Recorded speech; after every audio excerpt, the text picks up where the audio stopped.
Ghost कहानी 20 साल बाद। स्थान उत्तराखंड के एक सुनसान पहाड़ी गांव में एक पुरानी हवेली।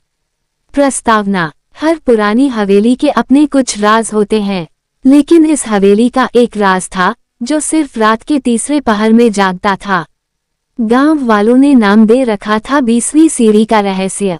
कहानी शुरू होती है। मनोज, एक फोटो जर्नलिस्ट जो पुराने और हॉन्टेड स्थानों की डॉक्यूमेंट्री बनाता था, उत्तराखंड की इस हवेली के बारे में सुनकर वहां पहुंचता है। गांव वाले उसे रोकते हैं। साहब, वहां मत जाइए, जो भी 20वीं सीढ़ी पर चढ़ा वो लौटा नहीं। मनोज हंसता है, डरने की नहीं, दिखाने की चीज है ये कहानियां। रात का समय हवेली के भीतर। हवेली जर्जर थी, लकड़ी की सीढ़ियां पुरानी और चरमराती थीं। रवि कैमरा ऑन करता है और गिनते हुए ऊपर चढ़ता है। पहली सीढ़ी, दूसरी, 10वीं, 15वीं, 19वीं, और जैसे ही उसने 20वीं सीढ़ी पर कदम रखा, एक ठंडी लहर उसके शरीर से टकराई। कैमरा अपने आप बंद हो गया। पूरा कमरा अंधेरे में डूब गया।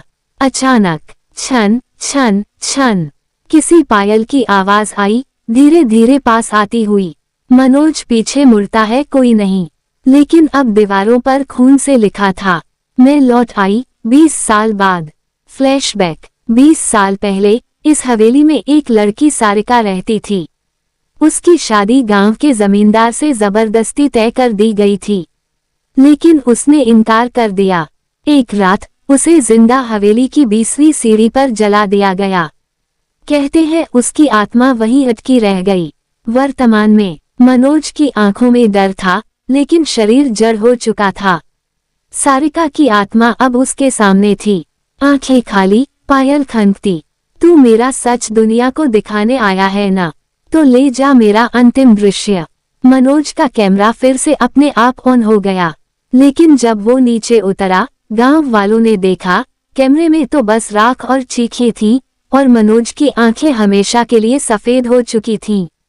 अंतिम पंक्तियां। अब भी रात के तीसरे पहर, हवेली की 20वीं सीढ़ी से एक धीमी पायल की आवाज आती है, मैं लौट आई 20 साल बाद।